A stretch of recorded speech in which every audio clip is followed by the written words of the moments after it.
Eu acredito na rapaziada que segue em frente e segura hoje. Está no ar Nação Petroleira, o programa que defende a soberania nacional. Que não pode dar fera e enfrenta o leão. Eu acredito na rapaziada.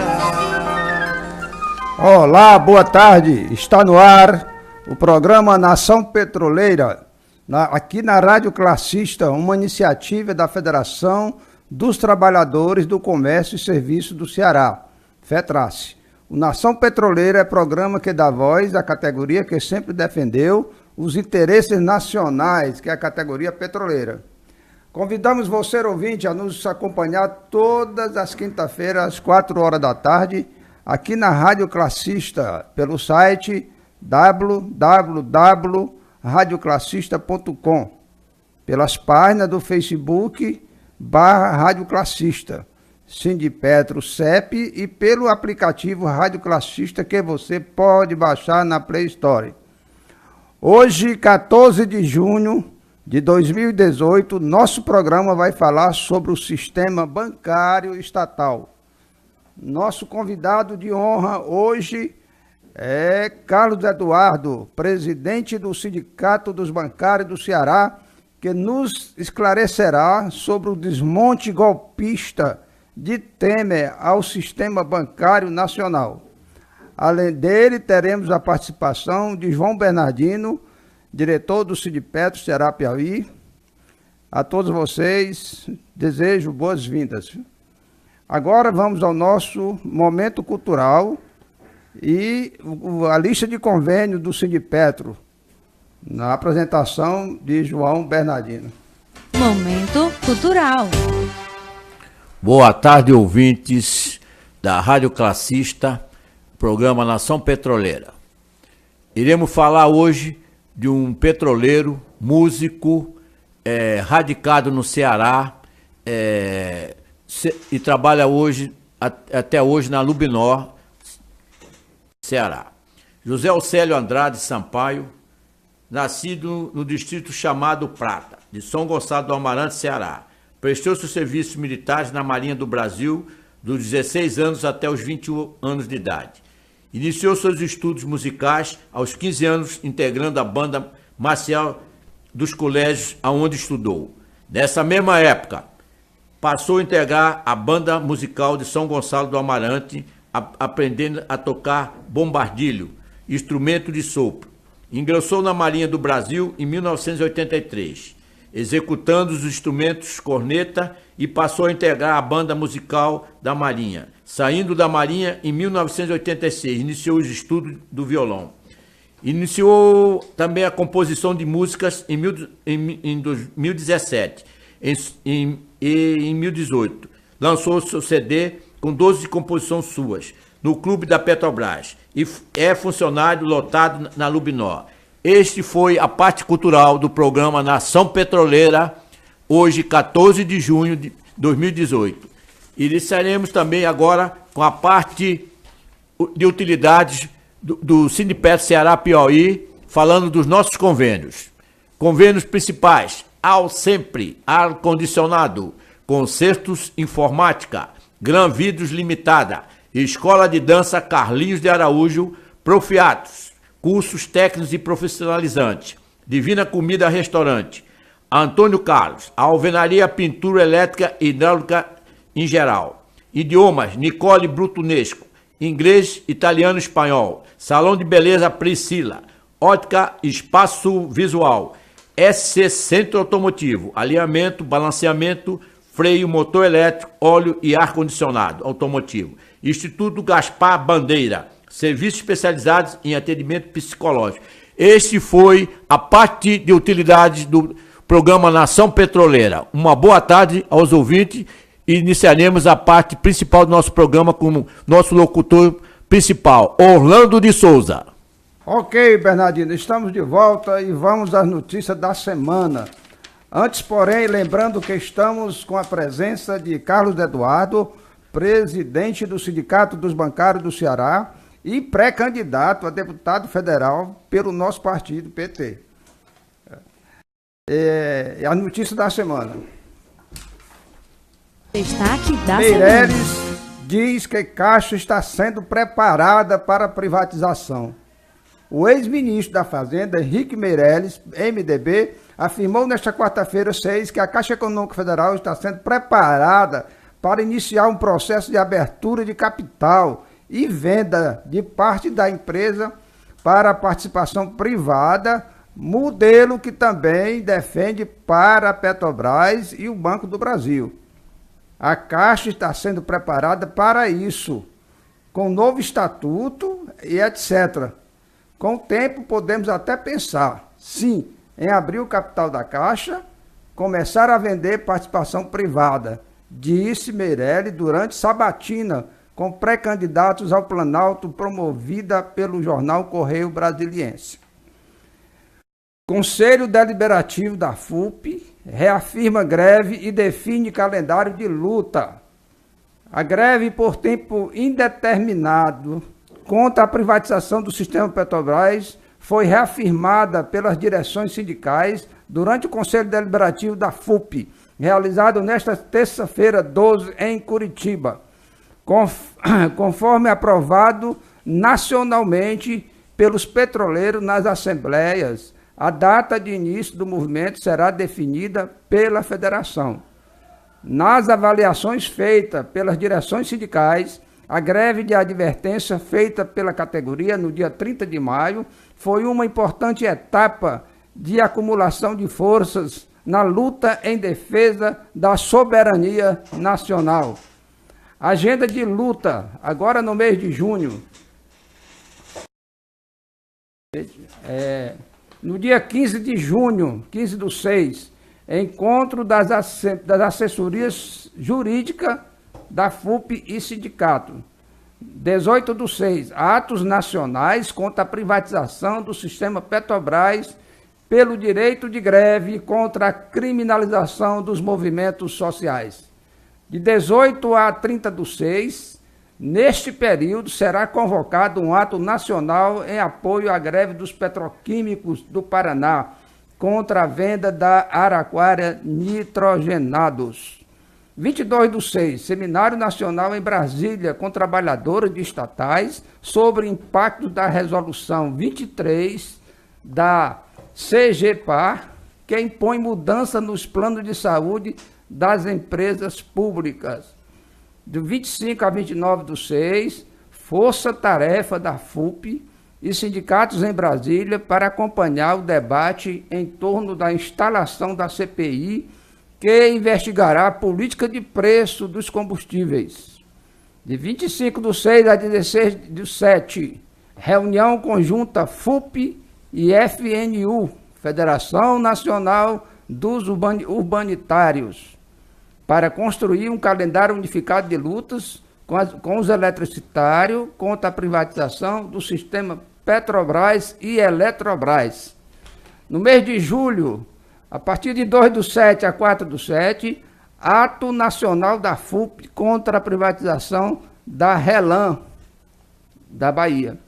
12 de julho, 12/7, ato nacional da FUP contra a privatização da REFAP, do Rio Grande do Sul. 17/7, ato nacional da FUP contra a privatização da REPAR Paraná. 18/7, reunião do Conselho Deliberativo da FUP em Curitiba. 26/7, ato nacional da FUP contra a privatização da refinaria Abreu e Lima, de Pernambuco.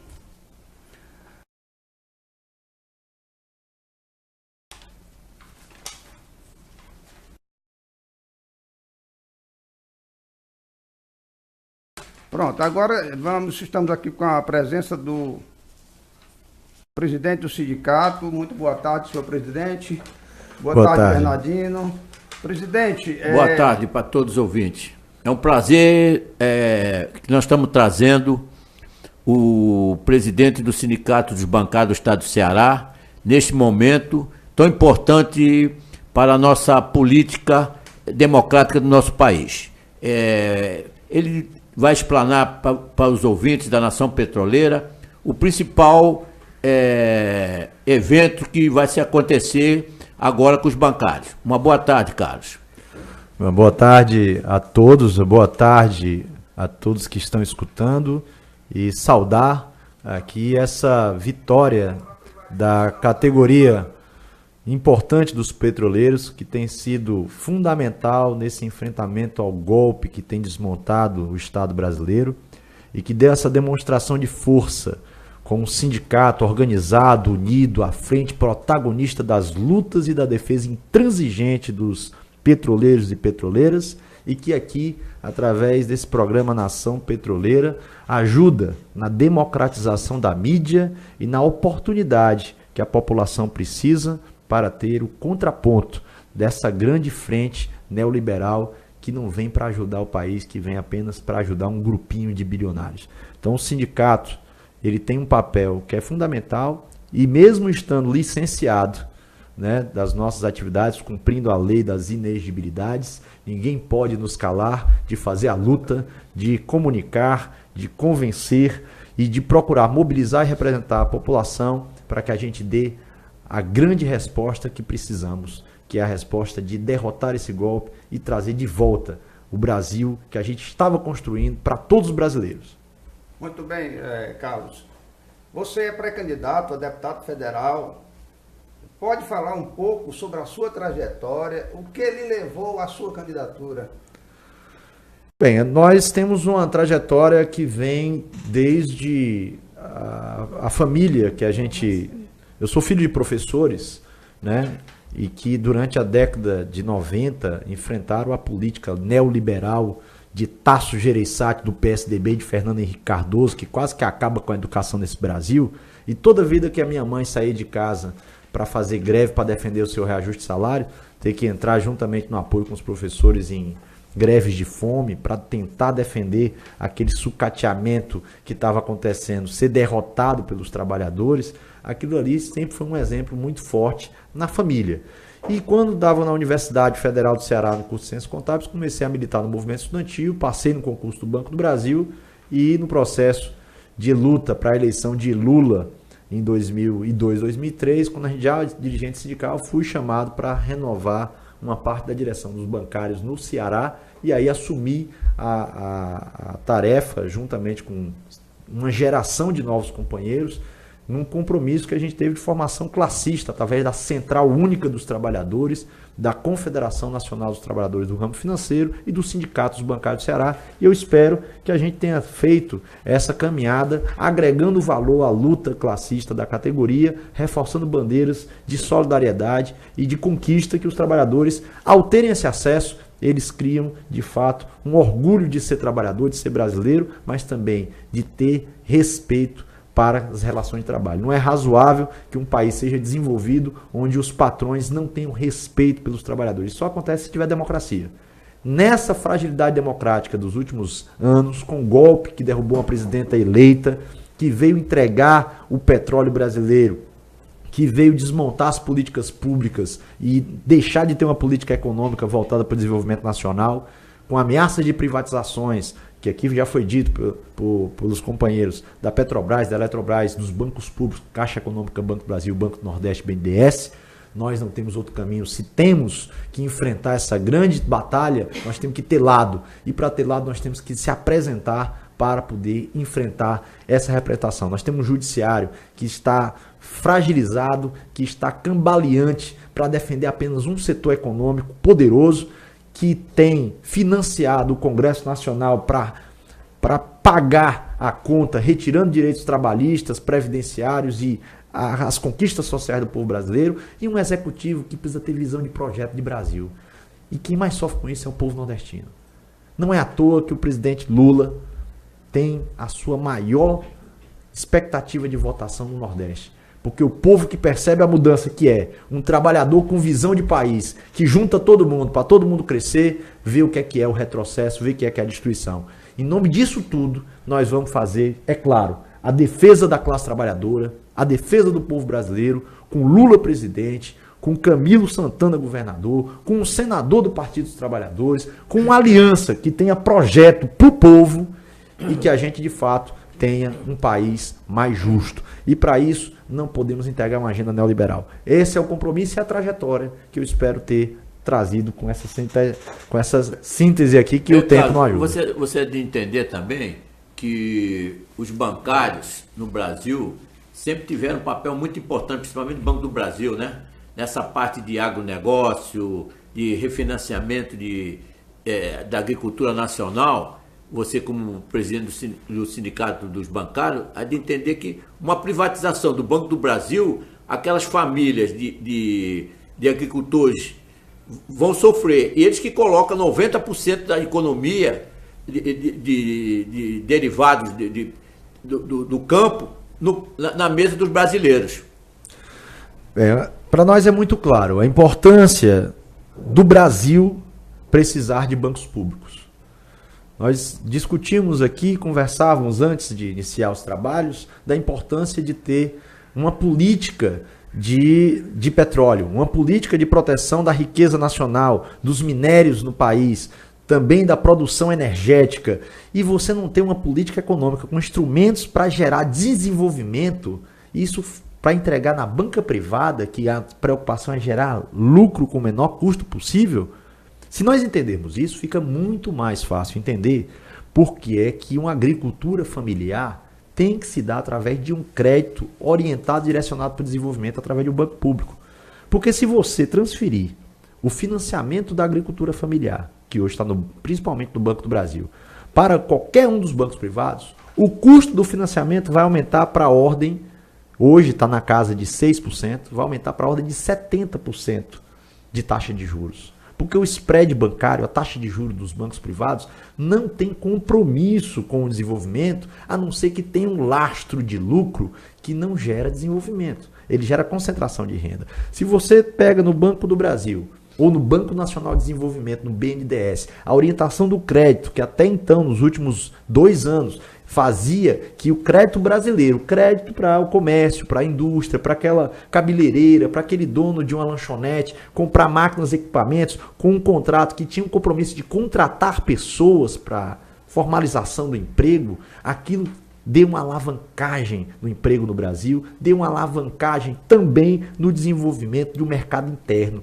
E isso não interessa aos bancos privados, que eles estão atrás de uma alta rentabilidade com o menor espaço de tempo possível, e o povo brasileiro não tem esse compromisso dos bancos privados. E nós temos, só falando de Banco do Brasil, onde a gente vê o que é um banco que abre agência bancária em todo município brasileiro, com um papel fundamental no atendimento às prefeituras, ao pequeno comércio, aos aposentados, aos assalariados. E quanto é o prejuízo? Nós que somos nordestinos, nós que estamos aqui no Ceará e vemos o interior do Ceará, quanto é o prejuízo quando a gente vê uma agência bancária fechada, que as pessoas têm que se deslocar 50, 100 quilômetros para poder ter acesso a papel moeda, acesso a sistema de pagamento para tocar a sua vida. E isso não acontece nos bancos privados porque eles não apostam no mercado interno, porque eles têm um alto custo para poder chegar e eles querem um resultado que, do ponto de vista econômico, não é um resultado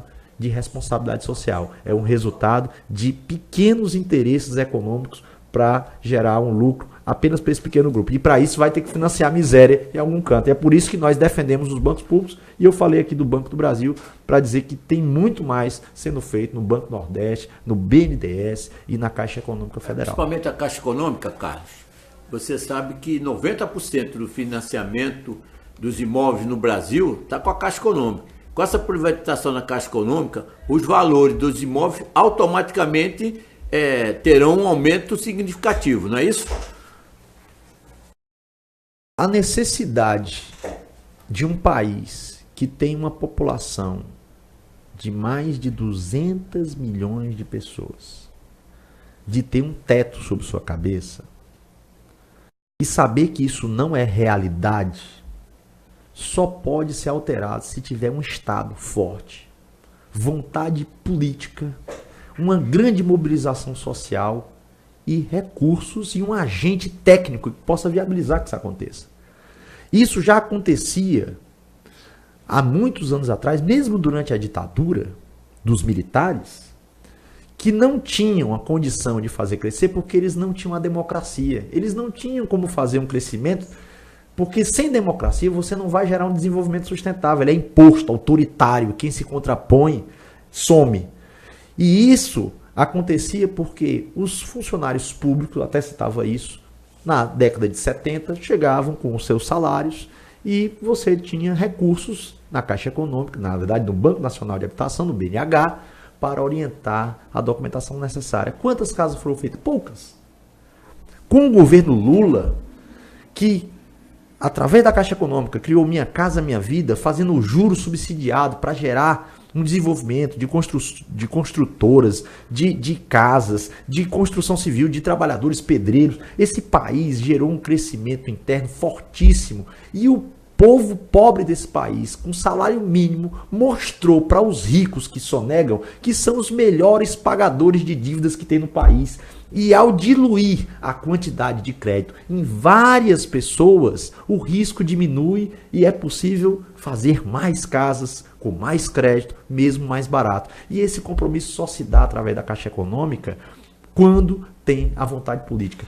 Orientar, como Michel Temer fez, para que o crédito Minha Casa Minha Vida saia dos pobres para atender os ricos, desconfigura, esvazia, desmonta uma política que está trazendo um teto para a cabeça das pessoas, teriam de morar. É dignidade, é querer um país que todo mundo possa ter uma condição melhor de vida. E fazer isso na Caixa Econômica não é só Minha Casa Minha Vida. Você não teria a juventude pobre desse país tendo acesso à universidade se não tivesse políticas públicas sendo operacionalizadas através de agentes como a Caixa Econômica, o Banco do Brasil, através do FIES.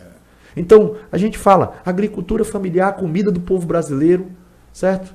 O povo brasileiro não vive de comer caviar, não. É arroz, é feijão, é verdura, é legume, e isso é feito pelo próprio brasileiro. A gente não precisa importar isso de lugar nenhum. Quando você fala de acesso à educação, quanto mais pessoas têm acesso à educação, mais você tem a capacidade de inovar, de ter melhores empregos, de ter um mercado interno fortalecido, de você pagar melhores remunerações e distribuir renda.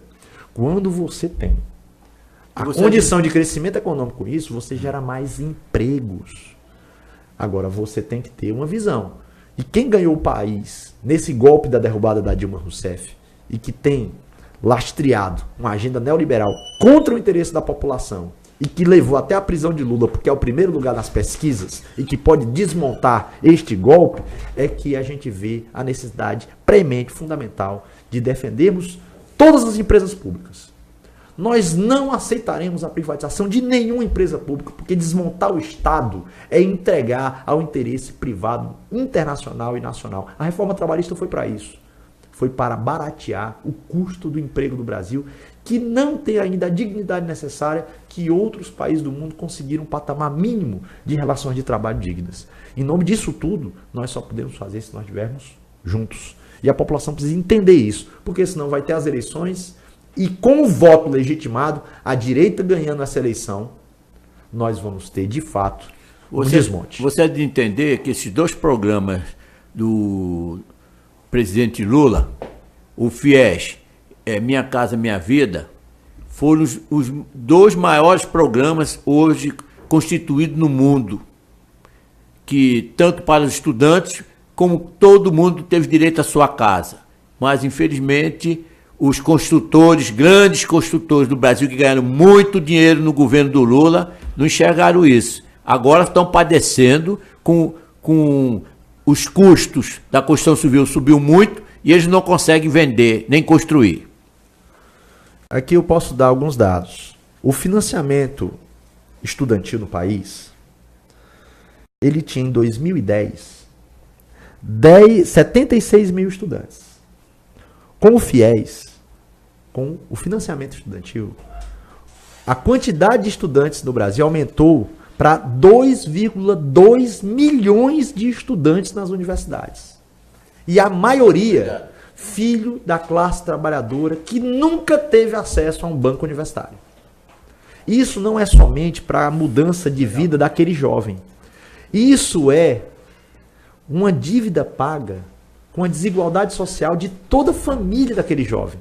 São filhos de pedreiros, são filhos de empregadas domésticas, são filhos de agricultores, são filhos que estão assumindo vagas na universidade que está sendo ampliada em todos os lugares do país, inclusive no interior, que já não se deslocam, se distanciando de onde moram, de onde foram criados, e trazem o conhecimento e desenvolvimento para as suas regiões.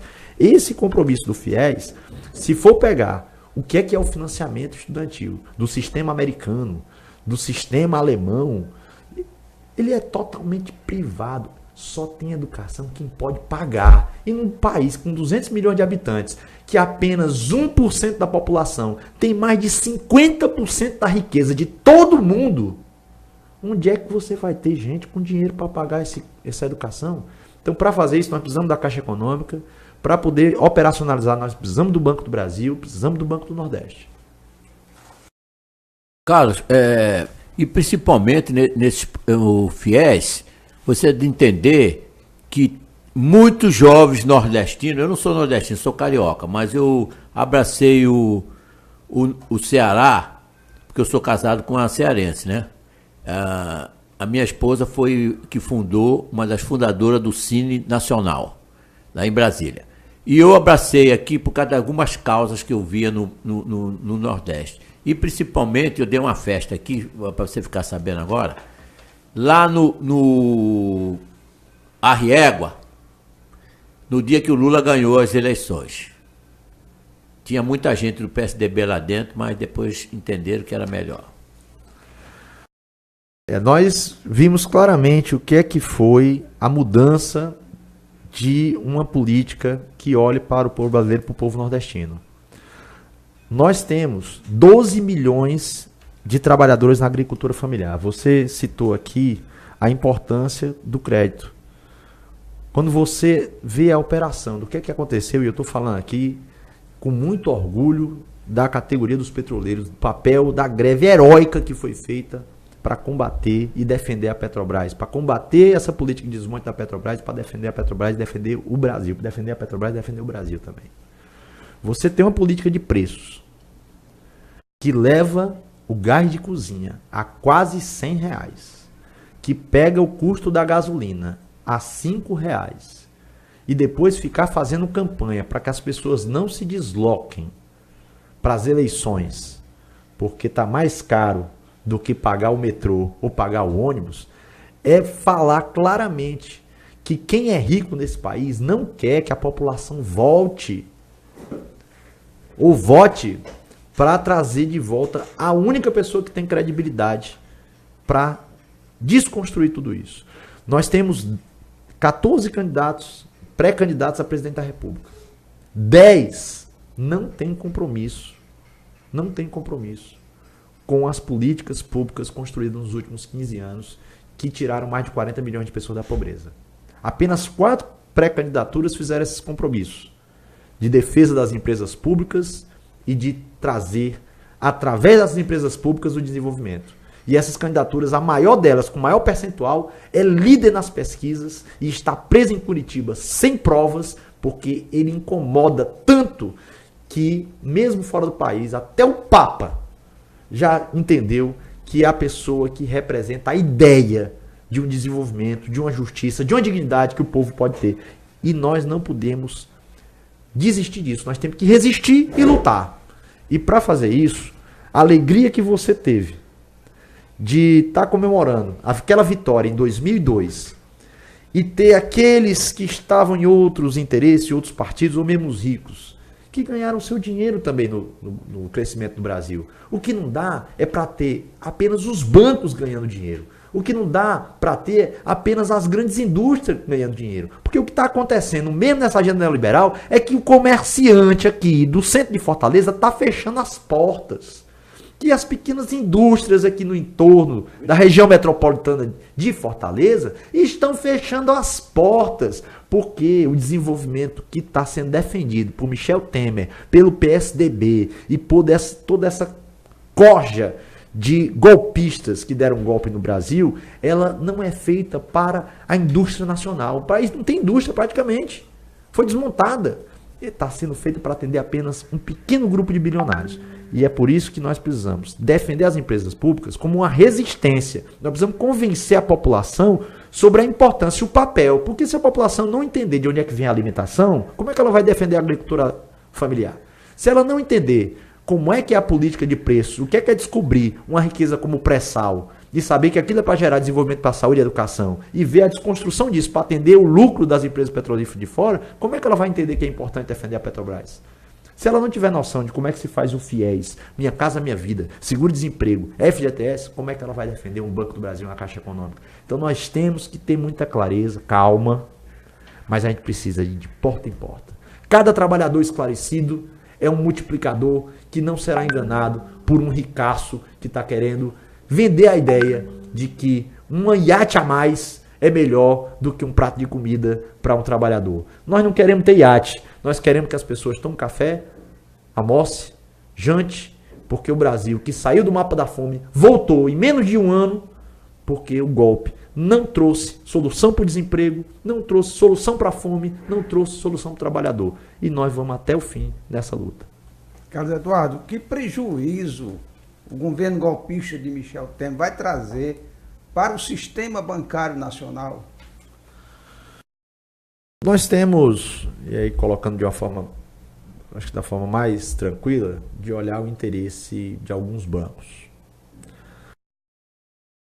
Quando um banco assume a política econômica do país e pega um banco público, como o Banco Nacional de Desenvolvimento, BNDES, que tem uma taxa de juros de longo prazo, que ajuda a construir, com essa taxa de juros de longo prazo, o financiamento e o desenvolvimento de grandes obras, como aquelas obras do Plano de Aceleração do Crescimento, grandes rodovias, grandes indústrias, estaleiros, navios, portos, toda a malha viária do país, construir novas hidrelétricas, ou seja, trazer um parque tecnológico para o país, só é feito com muito investimento. De onde é que esse investimento vem?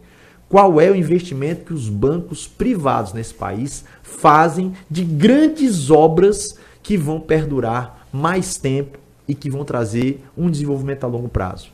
A resposta é clara, nenhuma. E quantos são as obras que passam pelos bancos públicos para poder fazer esses empreendimentos, essas grandes movimentações? Todos em bancos públicos. Então, um país que não tenha, não vou nem dizer que privatize porque vai vender para um ou para outro, mas que não tenha empresas públicas que façam a política defendida acontecer, esperando que apenas o mercado faça isso, a resposta está aí. A greve dos caminhoneiros, que aconteceu recentemente, ela acabou por conta de um acordo entre as grandes empresas de caminhoneiros que tinham dívidas com o governo, conseguiram a anistia dessas dívidas, diga-se de passagem, já eram de sonegação, e aqueles caminhoneiros, de fato, autônomos, os trabalhadores, ficaram com o custo da gasolina alto, com o combustível alto, os taxistas, os mototaxistas, os trabalhadores de Uber, ou seja, aqueles que estão financiando o poder de quem está no Congresso, eles estão atrás de manter o poder. E nós temos que fazer a contramedida disso. Para ter um sistema financeiro de desenvolvimento, nós vamos precisar, inclusive, não somente impedir a privatização. Nós precisamos regulamentar o artigo 192 da Constituição Federal, que trata sobre o sistema financeiro, para que a alavancagem, aquele processo de você guardar um dinheiro na poupança dentro do banco, que aquele dinheiro ser utilizado para gerar um crédito que vai trazer desenvolvimento, ele possa ser reinvestido obrigatoriamente numa série de medidas de desenvolvimento local, sustentável, de transformação social com distribuição de renda.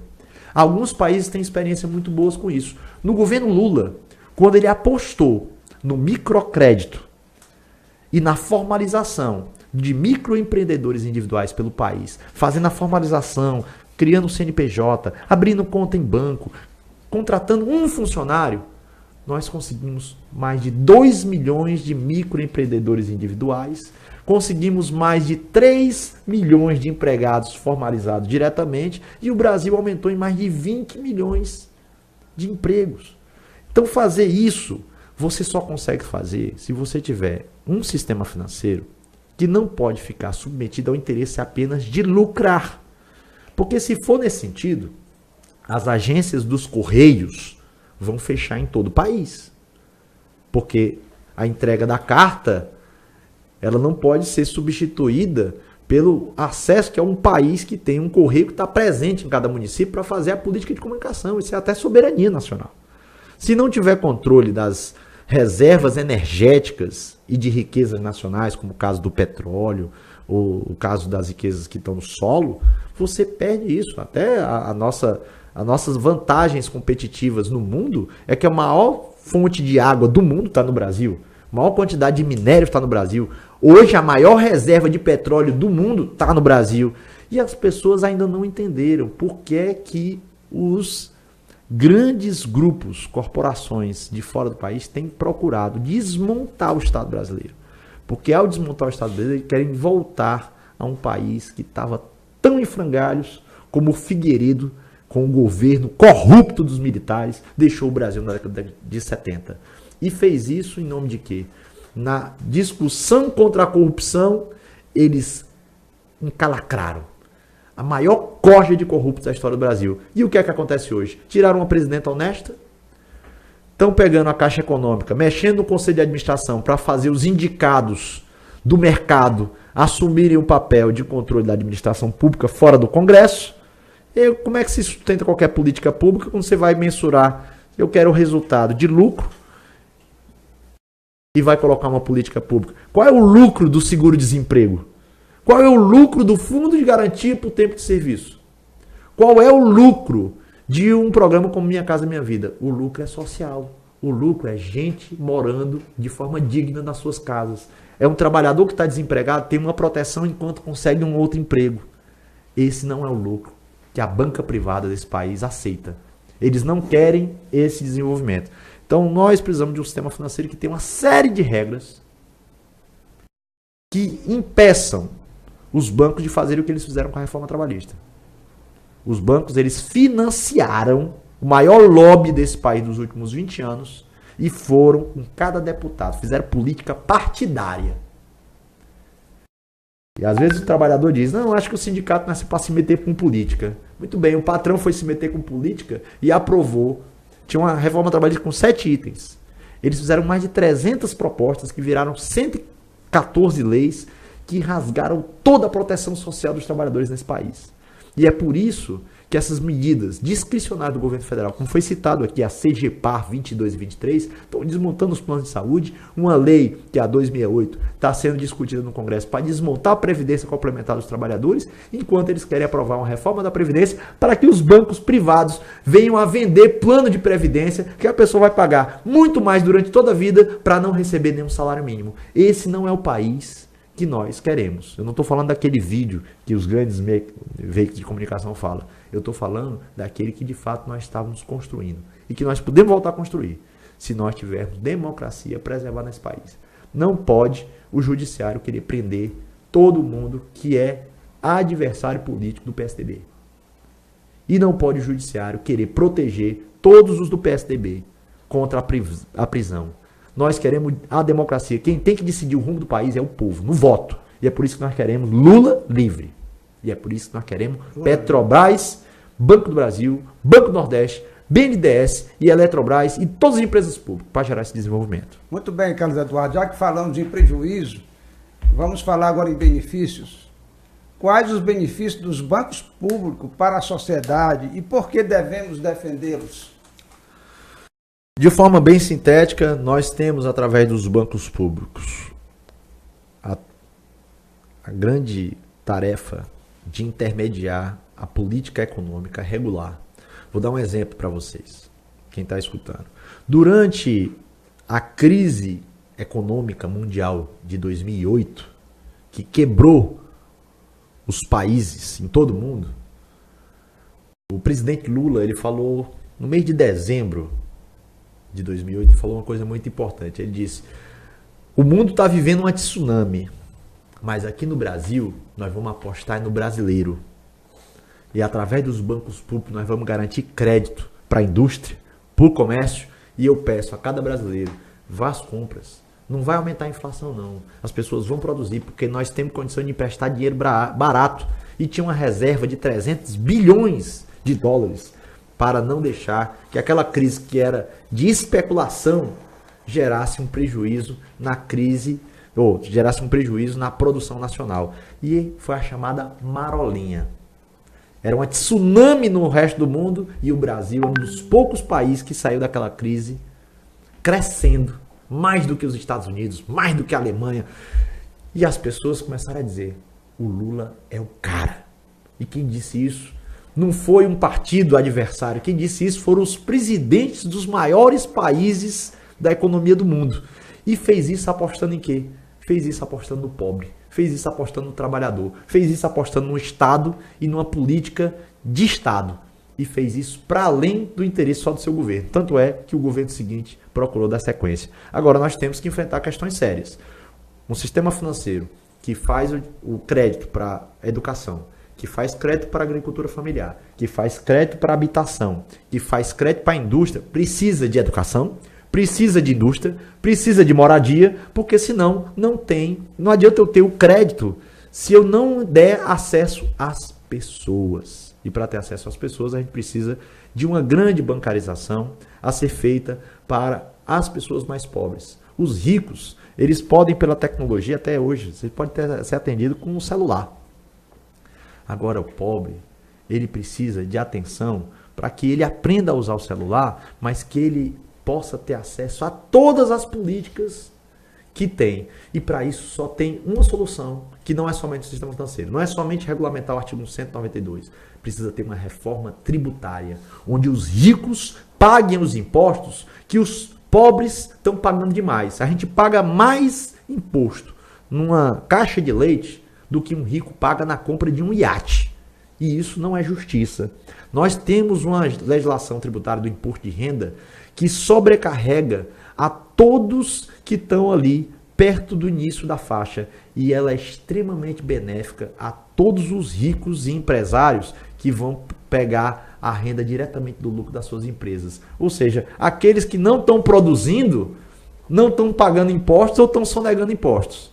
E aqueles que produzem estão tendo a maior carga tributária. Então nós precisamos rever esse instrumento para que o sistema financeiro, que inclusive no Michel Temer teve a anistia de 35 bilhões de reais de impostos anistiado pelo governo Temer para o Itaú, nós não tivemos 35 bilhões de reais de atualização da tabela do imposto de renda. Isso afeta diretamente o petroleiro, o bancário, o servidor público, todos aqueles que estão na primeira faixa do imposto de renda. Então é preciso que a gente tenha, através dos bancos públicos, essa forma de puxar os bancos privados para que eles também cumpram esse papel social.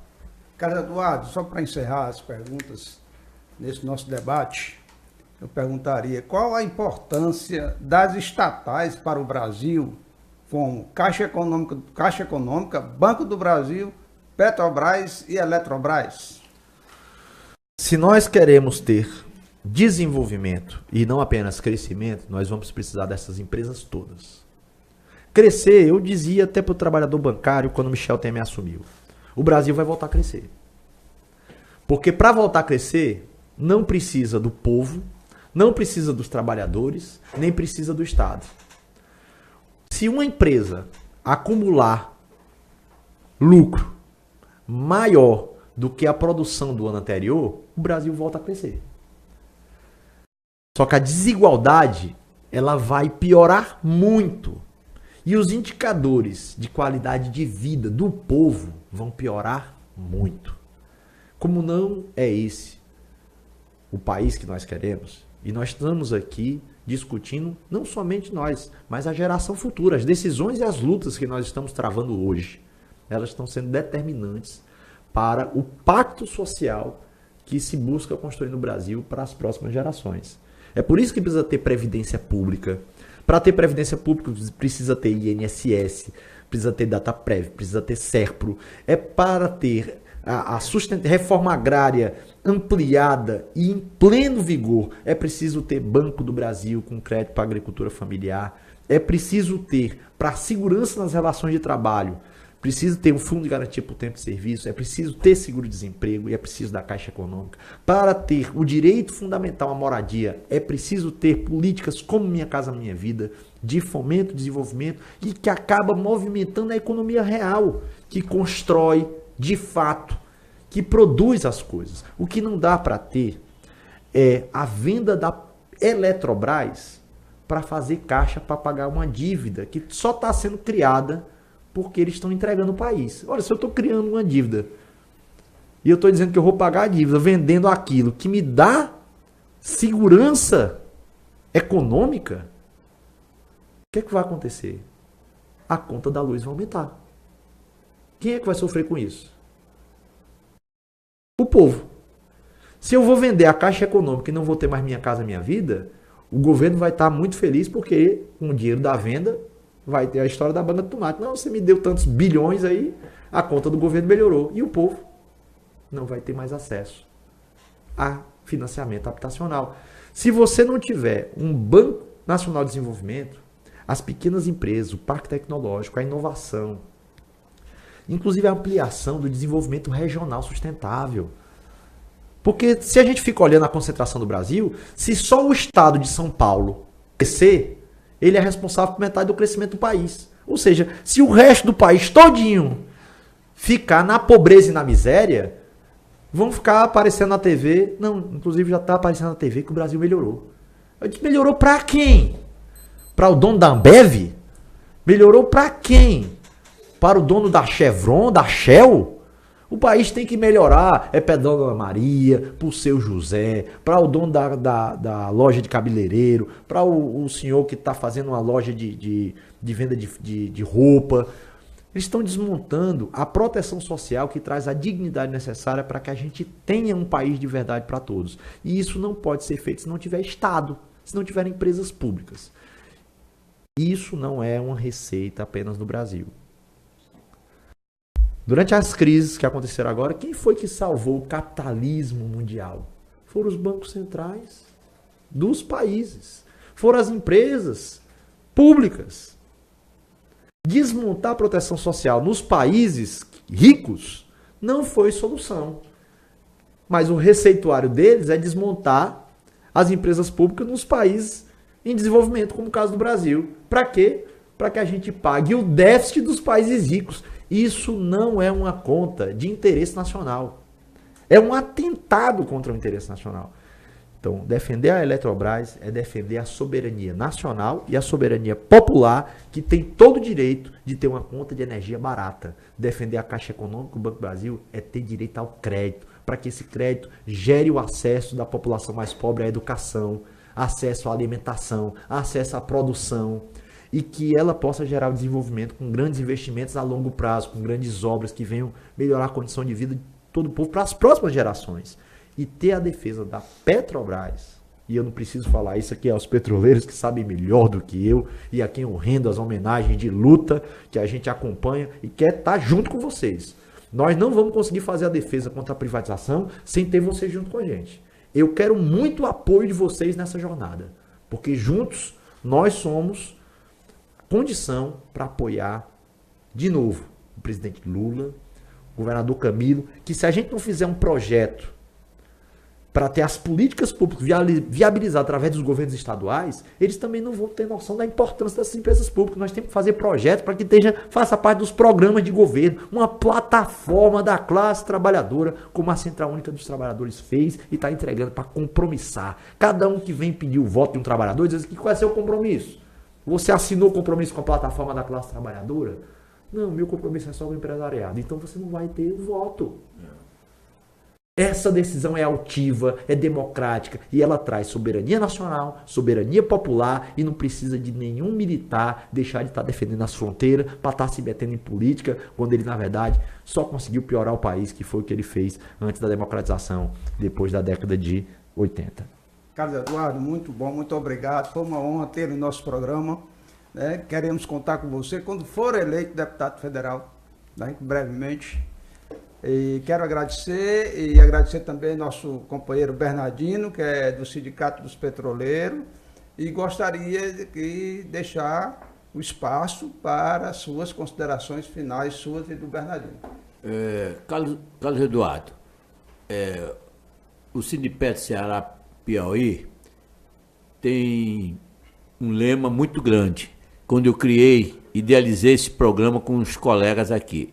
Eu fui num congresso com o Natan, que é o nosso jornalista, e tinha um professor da Universidade do Rio de Janeiro que me tocou muito. Ele disse: Bernardino, não é possível você, com a sua cultura, com o seu conhecimento, não ter um programa de rádio, TV no estado do Ceará e coisa. E de lá para cá, eu fiquei metalizando isso, como é que eu fazia e tal, e fui criando um meio. A gente ia começar a fazer lá, quando apareceu a FETRACE de braços abertos, acolhendo o Sindipetro Ceará Piauí, e nós viemos para cá e criamos esse programa que tem uma média de 350 ouvintes em todo o estado do Ceará, graças a Deus, e vai melhorar muito mais.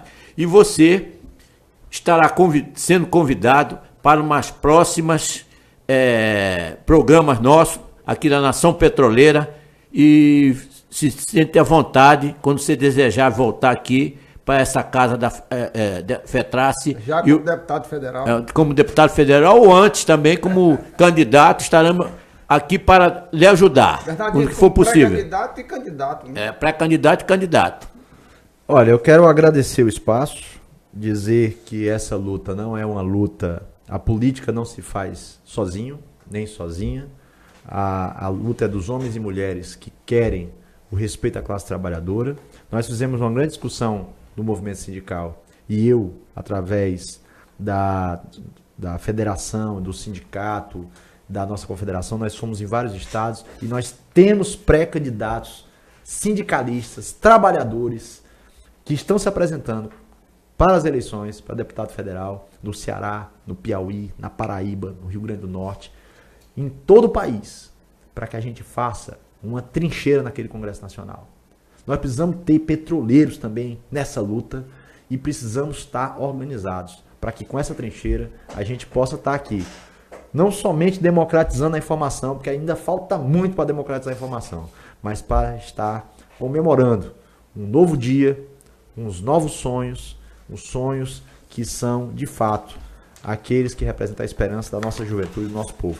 E eu agradeço muito ao Sindipetro, à FETRACE, à Nação Petroleira, e dizer que eu tenho o meu tio que foi candidato a Conselho de Administração na Petrobras, que é meu tio Vicente Pinheiro, que é aqui do Rio Grande do Norte, que aposentou agora recentemente, e dar um grande abraço a ele, em nome dele, a toda a direção do sindicato, ele também era sindicalista lá no Rio Grande do Norte, e dizer que são parceiros, companheiros de primeira hora, para que a gente faça a defesa das empresas públicas e a gente possa fazer a política como a população quer. Não com a corrupção desses ricos, mas com a força do trabalhador. E nós já mostramos que isso é possível. Mas não vão tirar a gente dessa estrada sem a gente resistir, lutar e, com certeza, garimpar. Cada um que participa dessa jornada está ajudando a trazer esse país de volta aos eixos. E, com certeza, não é os eixos do neoliberal, é o eixo do desenvolvimento. As duas companheiras que estão com você, qual são o nome delas? É a Janaína, bancária do Banco do Brasil, e a Letícia Alves, que é jornalista e também filósofa. Muito obrigado a presença de vocês. O programa Nação Petroleira agradece a presença de vocês aqui também. Muito obrigado. Muito bem. Muito bem. E esse foi o Nação Petroleira. Nos vemos na próxima quinta-feira, às 4 horas da tarde. Até mais. Apresentação: Orlando Souza, jornalista responsável, Natan Camelo. E nosso diretor de comunicação, Fabrício Ponte, o técnico de som, Orenilton Vidal, a produção é de Carlos Augusto Feitosa, idealizador, João Bernardino, técnica FETRACE. A Rádio Classista é uma iniciativa da FETRACE, Federação dos Trabalhadores, Empregados e Empregadas no Comércio e Serviços do Estado do Ceará.